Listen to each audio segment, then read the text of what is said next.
Welcome back to Our Untoxic Podcast. I am back in my living room, ready to chat with you guys. So today's episode is going to be a little scattered. I know, what a surprise. This is so unusual for me, and you guys have come to expect much, much more than that. Anyways, all jokes aside, this is a direct result, as most of my topics are, of what's going on inside my brain at this given season of life. So let's jump into the report, and then we'll get into all of my personal multiverse of madness. So it's a Tuesday morning. I have some shoots later today. This week is a little slamma-jammed because I have all the shoots for all my clients because I've been gone for a month. So we're jumping back into it this week. It's going to be great. It's a little bit busier than I'm used to, but I remind myself this was my usual schedule back in the day before I chose to hit the brakes a little bit. So I sometimes humble myself and think, okay, I'm a little overwhelmed because I've got 10 content shoots this week. And then I think I used to book myself like that weekly and then still finish all of my work. And I think I was just in a different headspace, a different state of mind where that felt not only plausible and possible, but it felt enjoyable. And I am no longer that girl. She has exited my life. So for now, I'm just going to relish in the busy week. The pros to a busy week for me are that I get to socialize myself, and much like a senior dog, I need to be socialized every so often or I will get grouchy. And even if I'm reluctant at first, I know I'm better off as a result. So the social time is always good, especially because I love all of my clients, so it's fun to see everybody. And I also get to wear cute outfits. So you can probably tell based on my Ross Dress for Less lounge set, it matches. You can't see the patch because it's over here on my leg, but it was $8 and it came with a matching hat. I just didn't feel like a hat would be appropriate 2 episodes in a row. I need to not rely on those rather than doing my hair. So I don't usually dress up whenever I work from home because that would be preposterous and a waste of time. But I love to dress up and I have lots of clothes and I tend to shop as though I'm somebody who spends every single day of my life out doing extravagant social things. That's what my wardrobe reflects. That's not actuality. So whenever I have weeks like this where I'm out front facing, seeing people, on my head, I'm at a press tour because I'm actually interacting with more people than I usually do, then I use it as an excuse to wear all the cute clothes that I've purchased and told myself that I have to have. So that's what this week is for. Just catching up on content, seeing all my bestie clients, and getting a chance to wear the things that have been collecting dust in my closet. I already did that once yesterday and it was fantastic. I also have to share this thing that I heard that kind of changed my whole perception of fashion. I'll give you a moment to brace yourself. So what I heard, and when I say what I heard, I saw a TikTok about this, was someone recounting a quote they had also heard that said, you can always tell someone's screen time based on their sense of style and how they dress. And the implication of this is that people who are chronically online a lot, have high screen time, are hyper aware of trends. They dress in accordance with exactly what's happening in, the online mecca, and it tends to be its own kind of uniform. So if you see someone, wearing an aloe yoga set, carrying a Stanley, even though I think now it's transitioned from Stanley to whatever that new water bottle is, it has it's a bunch of color blocks. Personally, I think they're ugly, but that's just me. I'm not claiming to be the most trend relevant person. I actually tend to be pretty behind on most things. So I think those are, I don't remember what they're called. They're it doesn't matter. The ones that I'm talking about. They look like the kind of water bottle you would send to school with your 4th grader.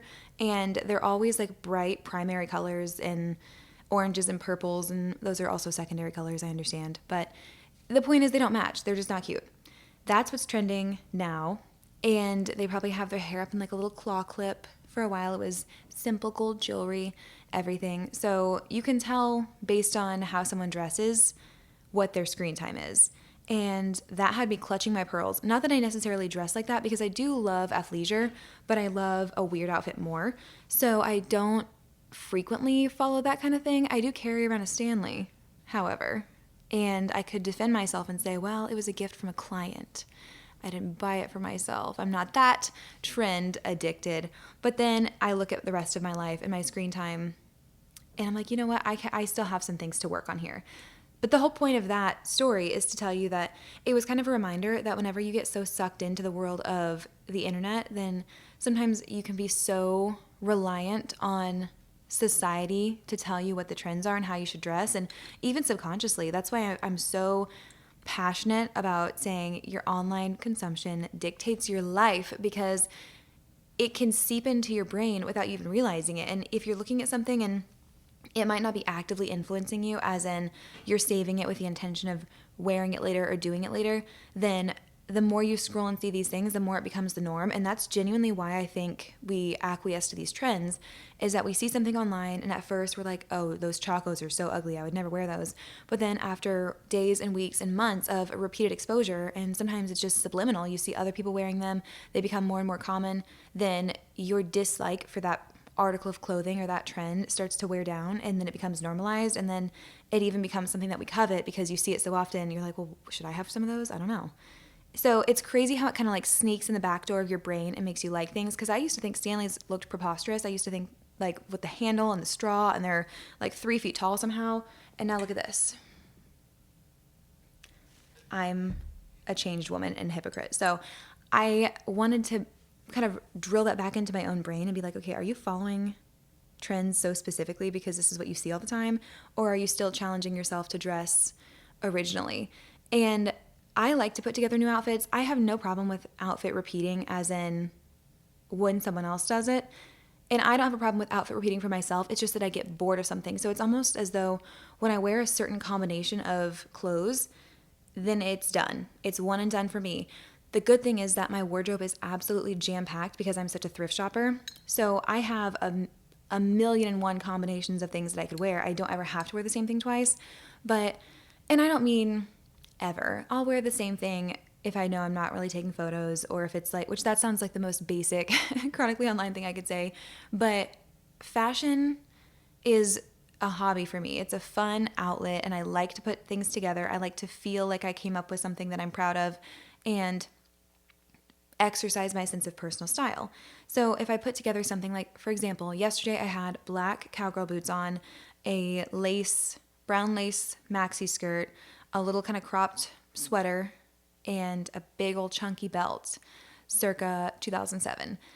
I was like, this is such a cute outfit. I put on some little glasses because I was feeling like Giselle in The Devil Wears Prada. It fit the vision that I had in my brain.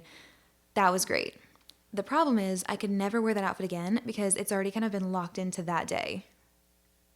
I hope I'm making any kind of sense. There's nothing wrong with those pieces individually. It's not like, oh, I've already worn that skirt, I can never wear it again. I can wear it again 15 times and have no issue. It's just that specific combination. So I don't like to outfit repeat in that sense, because I kind of just get bored of like one specific combo or one specific styling. And I'm talking like I am on what not to wear, and it really matters what I'm wearing. It's all a game I play in my own head, but isn't that life? Shouldn't we have fun with the games we play inside our heads? I digress. But that's just something that I thought I would share with the rest of you guys, because it has impacted me a lot more than I anticipated it doing.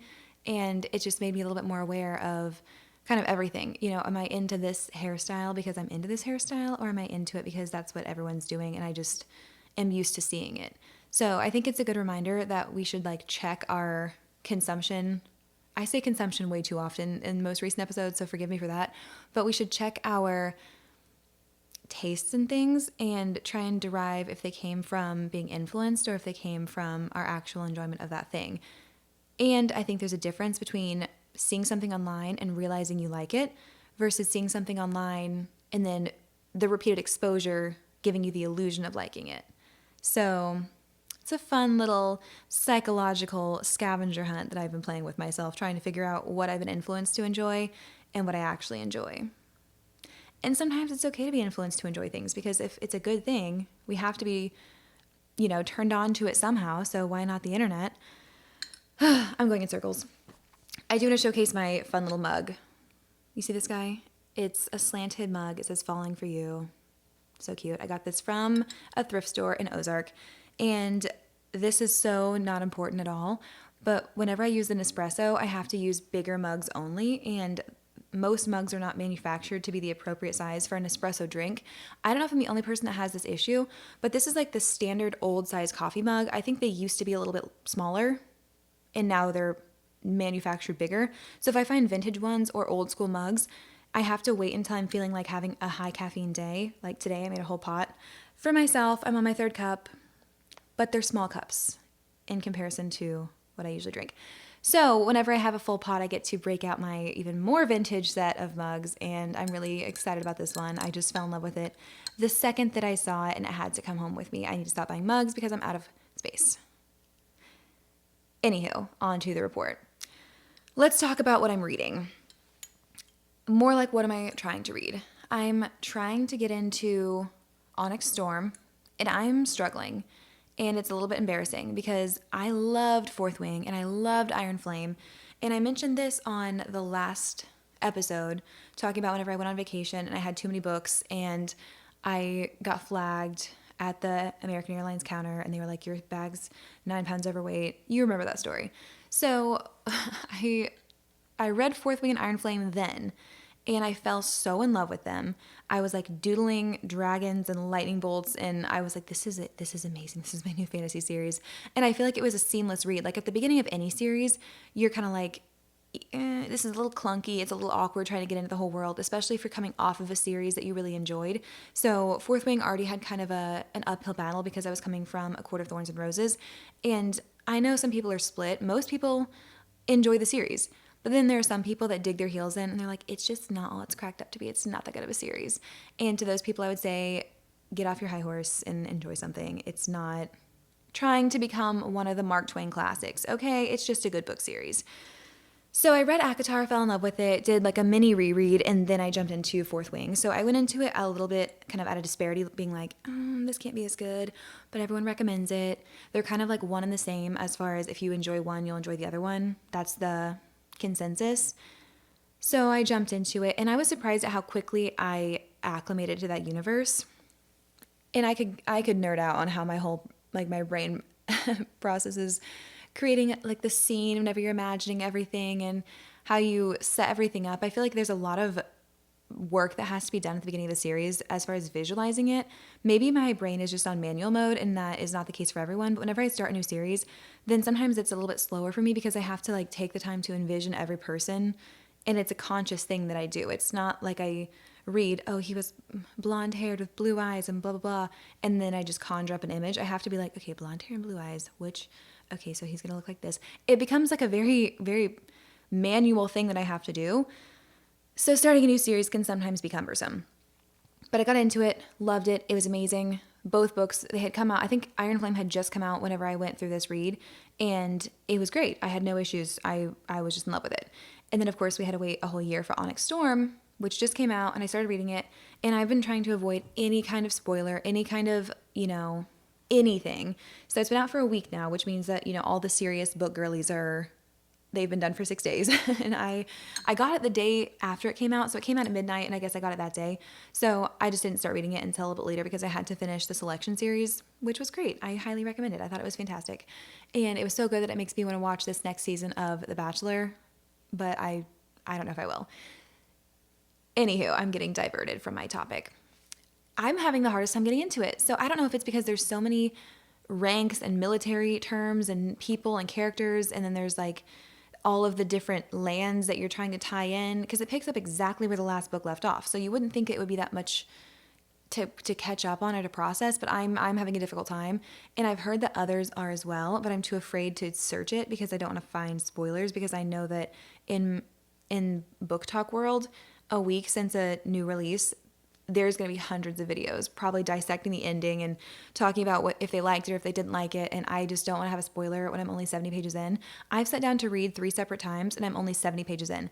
I'm typically a pretty fast reader, so I'm having a very, very difficult time accelerating this process. So if you are with me, I would really appreciate you letting me know. But I'm powering through because I do want to know what's going to happen to our dear friends. Also, I watched a couple videos recapping everything that happened in the first 2 books and realized I've been pronouncing every single thing wrong this entire time.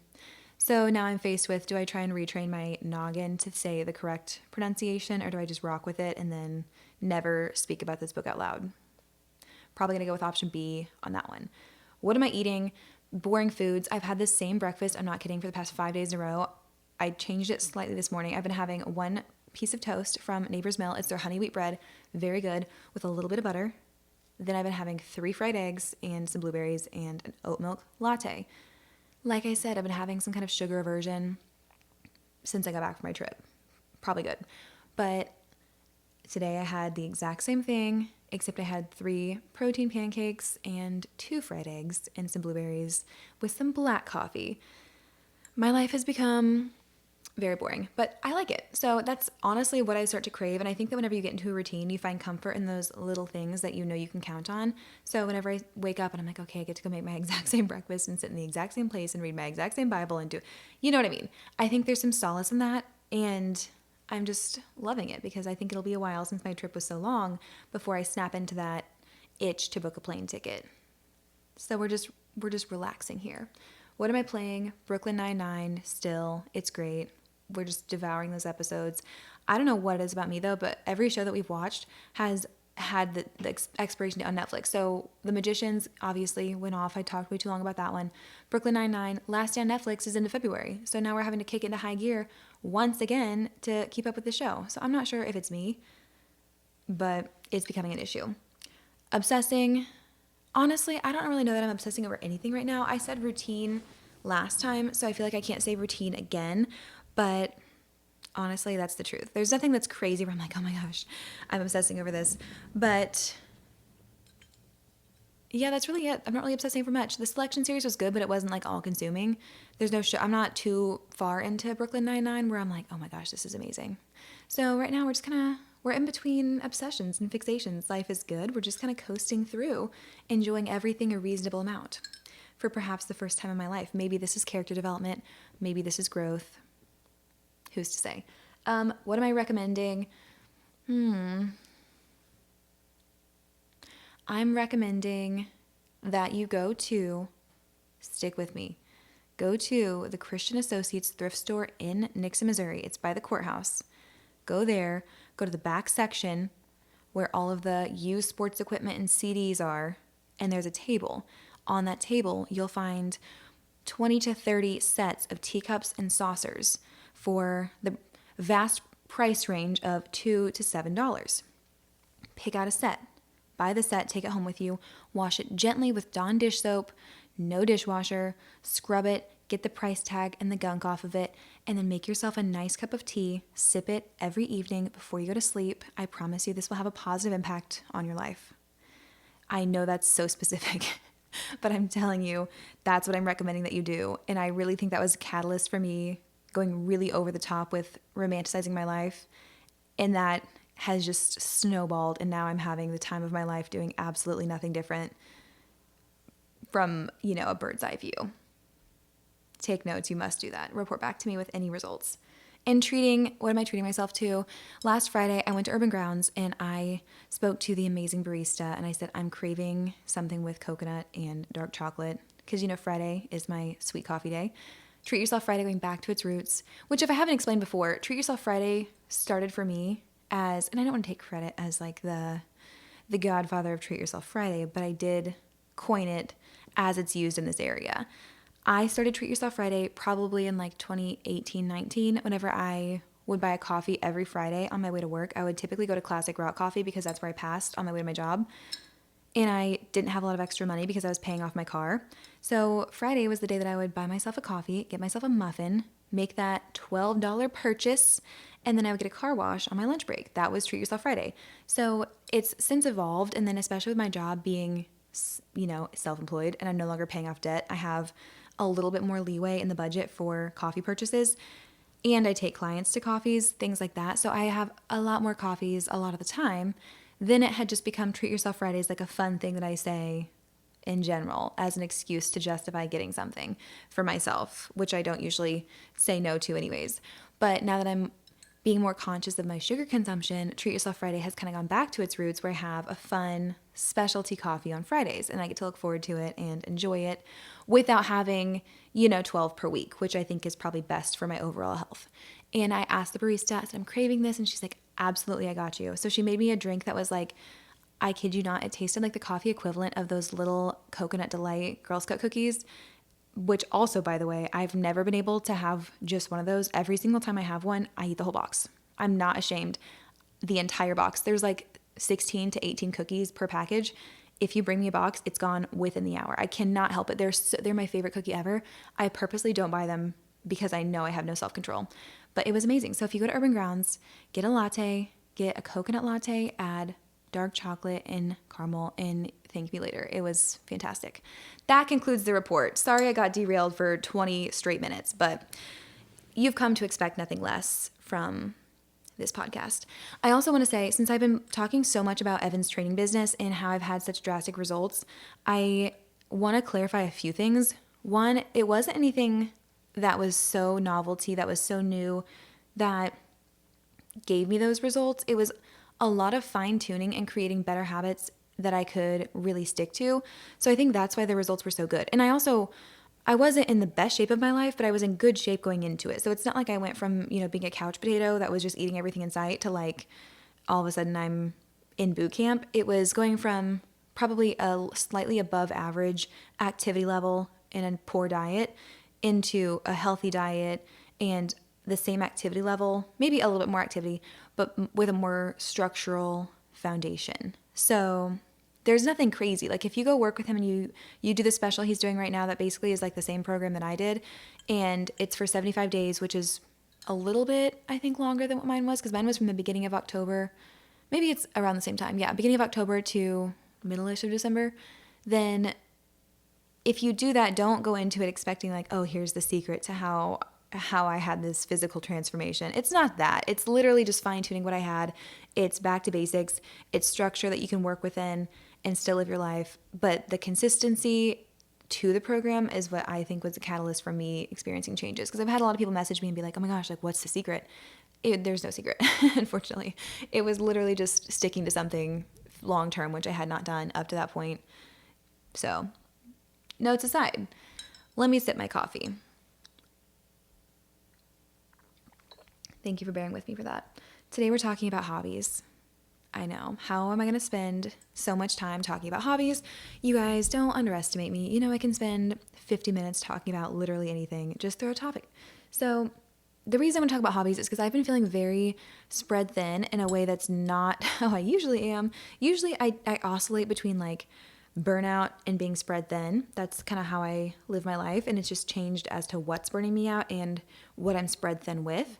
So I've made a couple changes in my work life. I've made a couple changes in my volunteer life because I've been heavily into volunteering for the past 7 or 8 years. But the problem is that rather than stick with the few causes that are nearest and dearest to my heart, I just keep saying yes to more committees and more obligations and more things that I'll do. And then I'm not able to fundraise effectively. I'm not able to be as present. I'm not able to recruit people to the committee because I'm spreading all of my energy through so many different causes and so on. So I've made intentional changes in those realms, but I realize that a lot of my scatterbrained behavior is a result of all of my hobbies and being multi-passionate. So let's discuss what that means. I have so many irons in the fire, and this is not even talking about professionalism. Let's just keep that. This is purely my recreational life. So I've got the podcast, right? Obviously.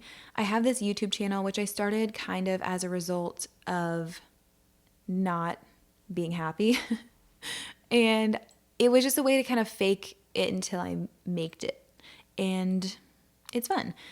Let me explain again. I'm so sorry. This is a footnote episode. I'm giving a lot of footnotes, but it was fun to have something to do that was creative and that was different. I wanted to try long form editing and see what it was like. And it also just kind of makes you step into a character of happiness. I've said this before, but I think it's been many episodes in the past. So that's what I wanted to restate. It's just whenever I started doing YouTube, it was never like, I want to be a YouTuber and I want to do all these things. It wasn't so much that, but I've always watched YouTube and been curious what the editing process would be like and kind of what it's like to create that style of content. So that was just a fun challenge, and I still haven't really decided if I want to stick with it. I'm recording a weekly vlog this week just because it's kind of a busy work week, so I figured it would be fun, but I don't know if I'm going to stick with it long term. So we've got podcasts, we've got YouTube, I've got my Instagram page, which I've never really taken seriously. It's always just been fun. I like to make fun little edits. I like to make superhero videos of me, shooting my glasses with a spider web. I like to make fitness videos, etc., etc. Then I've got my writing projects, which I don't really ever share publicly because them's very personal. But I have these projects that I've been working on for, I don't know, a year or so that I want to do something with, but I never really share them to get feedback. But then I never pursue anything, but then I don't want to let them go because I love them and I love to write. So I've got my writing projects. I've been working on crocheting a sweater for like 3 months now, and I'm probably 70% of the way done, but it's time consuming. Then I've got my reading that I want to do, all the books on my TBR, things that I'm trying to keep up with, got my fitness journey. Is that it? I think that's it. I think those are my main hobbies right now. I was into doodling and drawing for a while, but that's taken a hiatus to crocheting. Those are my issues. And even within fitness, there's running and then there's weightlifting, and they have different goals and different training and different nutrition and so on. Those are the ones that really take up the most of my free time. So you've got work over here. You've got over here friendships, family, faith, everything else that's fulfilling to you. Here, those are all my hobbies, and they're all demanding of time. And while I said I don't really want to make a career of YouTube, or, I'm not trying to make Instagram my main thing or be an influencer or anything else. It would be nice if the podcast, were to become a source of sustainable income. All those things would be amazing if they happened, but obviously I'm not putting the work in to get them to that point. And here's what I mean by that. So if you look at people who are successful in any of those niches, like let's just go to the top. You've got Alex Earle. She's obviously a hugely successful content creator. She's very well known, and she skyrocketed, it seems, to fame a couple years ago. But if you really look at it, she's been doing that consistently for 3 or 4 years before she even blew up. So she was posting 2 or 3 or 4 times a day on TikTok every single day for years before anything happened. I'm not doing that with my social media. You've got YouTubers who will post videos and do weekly uploads for years, and then they blow up. And you hear all these stories about authors or people who have published their work that will submit things over and over and over, and they'll go to, writers' workshops and do everything else. And then they finally get published and get their big break. Like we finally meet these authors after years of them putting in the work. I'm not doing that. And my sweater, I could have probably finished it months ago if I weren't doing maybe 4 squares a week, because you do the squares and then you sew them together. So I'm working on it, but I'm not making rapid progress. Same thing with fitness. Maybe I could have a more prevalent fitness following if I actually dedicated myself to filming workouts and posting them and posting things that I'm eating. Or even I could have better results if that was my main focus. And I feel happy with where I'm at, but it's not the center of my hobby life, my recreational life. Running, I could have probably progressed a lot faster in my running if I wasn't trying to balance running and weight training and calisthenics and everything else that I'm trying to fit in. Do you see what I'm saying? So I was asking kind of God in my Bible study time, what am I supposed to be doing right now? Because I love all of these things. And obviously there are some that rule themselves out. I'm not going to make running into a career. That's just never going to happen for me. I don't love it that much. I love it some. Crocheting also will never be a career. There are surprisingly some content creators and some people that have made it big based on crocheting. That's not me. But other things I think could be a lot bigger if I poured myself into them more. And I've had that guilt kind of in the back of my head for a long time, thinking, okay, well, the podcast could be a lot bigger, but I don't really do that much on social media. I post a couple clips, that's it. I don't post on YouTube shorts. I don't do all these extra things I could probably be doing. And I don't spend, it genuinely is like a thing that comes from the heart every week. It's not something that I sit down and strategize and think, okay, so what topics are relevant and what should I be doing? And I try and listen to you guys and audience feedback, but I don't do a lot as far as focusing on growth. I focus on it more as an outlet to what brings me joy. And as far as writing, I write whenever I have something to write about. And I never sit down and think, okay, I need to write, 4 pages, or I need to write these 4 different excerpts of something. I never make myself do it. It's always something that just comes whenever I have something to say. There's no discipline whatsoever. I don't really go back and refine things. It's just a self-expression means. And with YouTube, again, it's the same thing. It's fun. But then I ask myself, okay, if I'm doing all these things for fun, is that where I want it to stop? Is that what I'm okay with? And I think there's nothing wrong with it, because we do have a problem in society where any hobby that people have, we tend to force our little capitalistic brains on it and think you should monetize that. Like if someone's really good at something or they're great at doing those little Procreate paintings, we're like, you should start an Etsy shop. Or even me being guilty, Evan was a great trainer to me, so I'm like, you should get your license and start training people. So we all have this issue where when someone's good at something, we can't just leave it at them being good at that thing and using it for their own enjoyment. We always feel the need to force their hand and make it valid per se by turning it into a stream of income. And I think that's a little bit sad. So on the one hand, I'm thankful for that mentality because that's what caused me to start doing social media for small businesses in the first place. And now that's my full-time job. So I'm thankful for that mentality in that regard.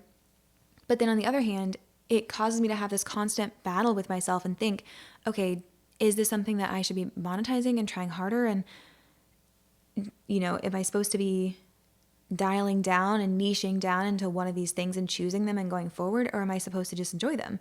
And it's compounded by this issue online because everything is how to turn your hobby into this, how to make your first 6 figures, how to start this, how to become an entrepreneur, how to quit your 9 to 5. And I think now more than ever, I've been seeing content of people leaving the self-employment space and going back to their 9 to 5. And while I don't see myself doing that at this point in my life, I've definitely daydreamt about it and thought about different pros and cons as to why that would be beneficial. So we're in a weird place with society as a whole, and I'm not qualified to speak to that, but I feel like I can see a shift in people going from wanting to monetize everything and grind everything out and make everything into a hustle to switching back and thinking it's okay just to enjoy things, and it's okay to have my job and then to have my life. And my job doesn't have to be 80 hours a week. I don't have to be maxing out every single category of my life in order to be able to validate what I'm doing with myself. And I've gone back and forth between those things too, where you think that, if anything isn't making you money or making you fitter or making you smarter, it's fitter a word, or would it be more fit? Whatever. If it's not making you healthier, then it's not worth it. So I've been in that place, and then I have to ask myself, okay, well, is it not worth something to just be making me happy? And while that is typically a good thing, there's obviously an end to that as well, where you can't just live your life to be happy, because that's how you become, the quote starving artist. And that might be fulfilling to some people as well. But it's all just so much to think about. And I think we're bombarded with 10x this and grind this out and how to monetize whatever. And then you're also bombarded with niche down. What kind of creator are you? Figure out your content pillars, figure out this, and post only about that. And even though content creation is still a hobby, it's not something that I think I would want to do full time. Maybe I would. I mean, I do it full time, but for myself, I think that that's something that's the most frustrating for me, because I don't want to niche down. I don't want to have to choose if I want to post fashion videos or vlog videos or fitness videos or dumb little edit videos or just something silly. I think it's sad that so many creators have probably been victims of that mentality, causing you to niche down and find one thing you're supposed to post about. And hopefully we're swinging the pendulum back the other way, where you can just post what you want to post and not everything is about niching down. But with the combination of both of those things, it's very difficult to find yourself enjoying something without the guilt and without feeling like I'm either not doing enough to succeed or I'm not doing enough to enjoy my hobbies enough. And even that is hard to unpack because, I break my days down. They typically have, little categories for when my hobbies would fall into. And most of my hobbies happen in the afternoon or evening whenever all my work is done. So at night, I have this dilemma every night. I'm like, okay, am I going to crochet? Am I going to read? Am I going to edit a video? Am I going to make notes for a podcast? Am I going to what? There's so many things, and that's not even talking about shows or social time or whatever else, spending time with my husband. There's just so many things that I feel like there's not enough time in the day. And there's not. I've always felt that way. I wish I could just give up sleep, but we've not reached that point in engineering where we can just circumvent the need for sleep altogether. But I will be the first in line to volunteer as a test subject when that day comes. So again, we're scattered here. But then I'm thinking, okay, am I crazy for trying to do all of these things? Like, am I just trying to be a jack of all trades, master of none? Because that's always had negative connotations, but I just love so many things. I love to try different things, even within the gym. Sometimes I want to go for a run. Sometimes I want to go to a spin class. Sometimes I want to practice my calisthenics and arm balances and V-sits and whatever else. Sometimes I want to lift weights and do cardio circuits. Like, there's so many things even within that one pillar of hobby that I can't narrow down. And then when it comes to writing, I'm like, well, do I want to write something fictional? Do I want to write fan fiction, which I should never admit that I sometimes do, but this is a safe place. Do I want to write really sad poetry that just rips your heart out and stomps on it? Do I want to write something silly and fun? Do I want to journal? Do I want to crochet? Do I want to work on my existing project or start something new? I don't know. Do you see why I'm exhausted in my personal life? And this is all self-inflicted, but I don't even have a solution because I want to do all of those things. There's nothing that I want to give up because I feel like each one of those is a happy brain break from my actual work and the actual stressors of life. And then all of them serve as kind of a break from the other one. So if I'm feeling burnt out on content creation, which is, social media, YouTube, podcasting, then I can do something that's more tangible, like drawing, crocheting, reading. Reading also obviously serves as an escape to another world, which is beautiful. So there's just so many avenues that are calling to me at all times. And sometimes I find that it's frustrating to me that I wasn't born with like one passion, because I sometimes have envy for other people who seem like they knew exactly what they loved from day one. They've been, in musical theater since they were a kid, and they're so talented and they're passionate and they love it. And that's it. That's their thing. That's it. They're great. Or people in sports, or people who play an instrument. Like I've had such envy for people who have specialized from a young age, and even if they're not professional level or they're not, exceedingly good at that thing, but they've loved this one thing their entire life, because I've not had anything save for my stuffed animal Bambi that I've loved for that long.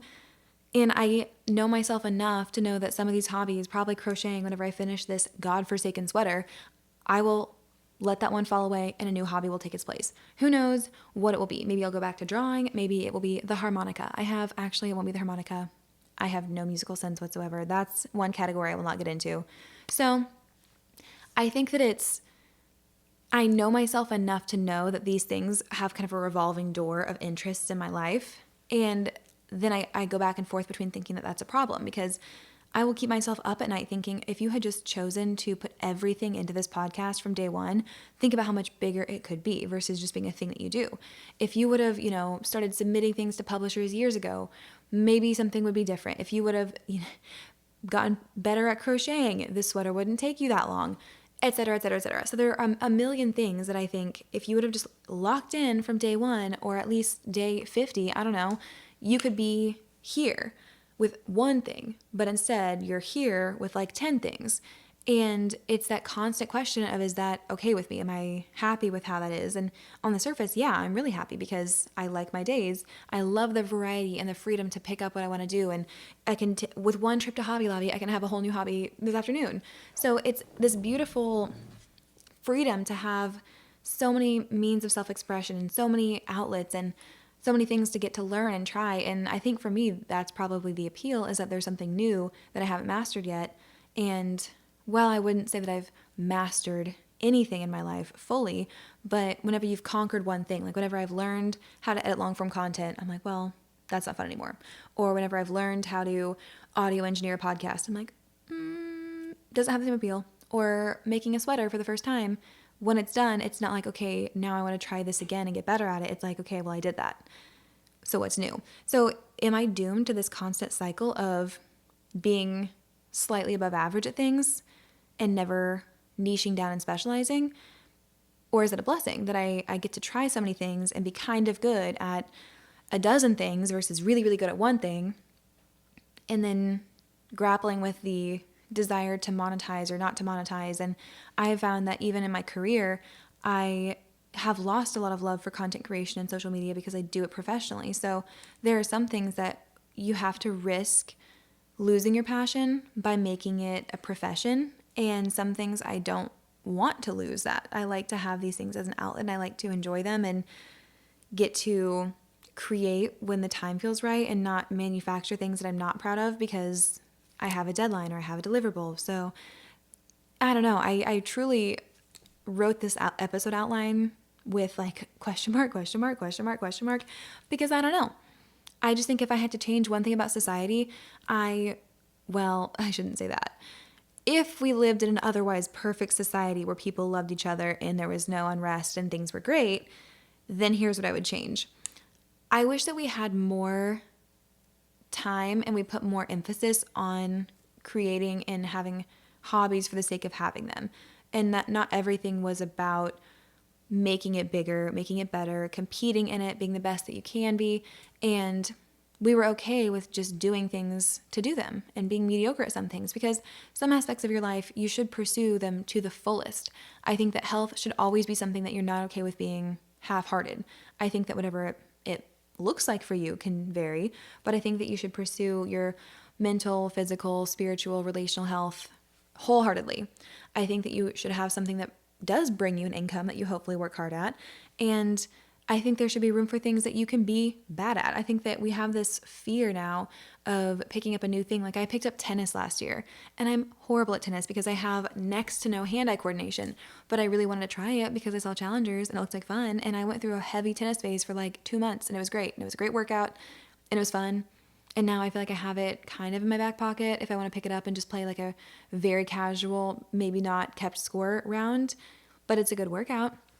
So I'm happy that I have some of those things. I just wish that it was more commonplace, because I'm not even immune to the guilt that comes from, is this a waste of my time? Because even the times that I would go and play, 2 hours of tennis, then I think, okay, well, I could have been in the gym and maybe making some more progress towards my goals if I were doing that instead. Or if I'm writing something no one will ever read, then I could be writing a podcast outline that people actually will hear. And it's just this constant cycle. So that's what I'm wrestling with right now, is trying to figure out what I want to focus my time in on more, if I do it all. Because that's the other question. Do I want to pare down my attention to certain things and try and see how far I can take them? Or do I just like how things are? And if I look at my life as a whole, then of course it would be nice if I could, flash forward 20 years and be, oh, you're a published author. You just get to live your life. You don't have to make content if you don't want to, because that's not your main gig. Crochet a sweater if you feel like it. Life is good. So of course it's nice to daydream and think about these things, one thing taking off and becoming central to your life. But I also think if I just take this exact trajectory and fast forward it, I would just be happy to have a life that allows me to pursue as many different hobbies as I want to without the pressure to turn them into something more than just enjoyment. So as long as I think that that still looks like a marker of a successful life to me, then nothing needs to change. It's the fact that if I felt like I would look ahead and be unfulfilled if I didn't have that daydream of one of my hobbies turning into something, then I think you have to pursue it harder. Like if you are a songwriter in your free time and you look forward and your life is anything but you writing songs for someone else and that disappoints you, I think you got to go for it. I think you got to really lean into it. Unfortunately, that's your sign. If you would be disappointed with the lack of pursuit of this thing now in the future, I think it's time to lock in. That's my opinion, but I'm lucky enough to already do something that I love for a living, and it gives me fulfillment and income, which is rare, and I feel so blessed to be able to do that. So I don't feel like I need to have other things that bring me fulfillment and income as well. Yes, it would be great. So if you guys want to share this podcast with your friends, I would be so happy with that, because we're not really making stacks on stacks over here. But that's okay, because I love what I do. Like, this is just a fun thing. But that's what I've been juggling right now. I hope that this is not me out here on an island just talking to myself about things. And you guys are like, this is not that serious. Just do your hobbies and be okay with them. It's fine. Because I do understand that not everything has to have like a super serious implication and be talked about for 45 minutes straight. But I don't know.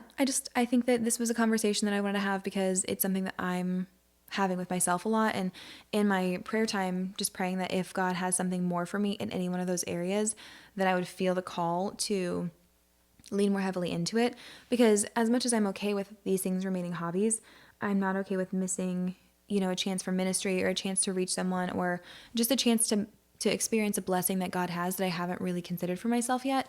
So that's been my prayer, is just open my eyes and my heart to things that I should pursue in alignment with God's plan for my life and not just what I enjoy doing. Hopefully he answers me at some point, and hopefully he answers me in a clear-cut way, because I can be a little oblivious to the signs sometimes because I'm too busy overthinking other things. But that's what I'm wrestling with. I think that everyone hopefully has something that they can relate to some part of what I'm saying. If you're multi-passionate as well and you have a bazillion things you're trying to do at once, then I guess my advice is just try and block time out in your schedule, because if I have 10 to 12 things that I can do at any point in the day, it's much more overwhelming than if I have like 2 or 3 things I can do during my workout window, and then I have 2 or 3 things I can do during my nighttime relaxing window, and then 2 or 3 things I can do on the weekends when I have more time. So time blocking is always helpful for me, but if you are struggling with finding time to do all of your interests, then maybe give yourself categories and break them down from there, because my solution to everything is always, well, let's just make a list. Anyways, that's all I have to say about that. Thank you guys so much for listening. I hope this made sense, even though if you're still tuning in at this point, episode 108, I don't think you tune in because you want something that's coherent and well thought out. I think you just want to chit chat and or have some background noise for whatever you're doing. So I hope you guys are having a wonderful week. I hope you treat yourself on Friday, have all mountains, no valleys. Thanks for listening, and I will talk to you very soon. Bye.